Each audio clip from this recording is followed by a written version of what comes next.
Hey there, it's Rachel from ButterflyMX. Today, I'll show you how to reserve an amenity within the ButterflyMX mobile app. To begin, open the ButterflyMX mobile app on your smartphone. Then press the Buildings tab at the bottom of your screen. Here, you'll be able to browse your building's available amenities. Once you've found the amenity you're interested in booking, click on it, then choose what date and time you'd like to reserve the space for. Then press Submit Request. Great, now you've reserved the amenity. Now click on Go to Reservation Details to view the details about your booking, like cost, time slots, and even add guests to your booking.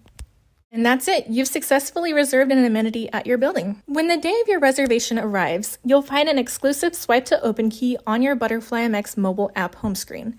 And any guests you've added to your reservation will receive a PIN code that can be used to grant them access to the amenity space. Don't forget to like this video and subscribe to our channel for more information on how ButterflyMX simplifies access.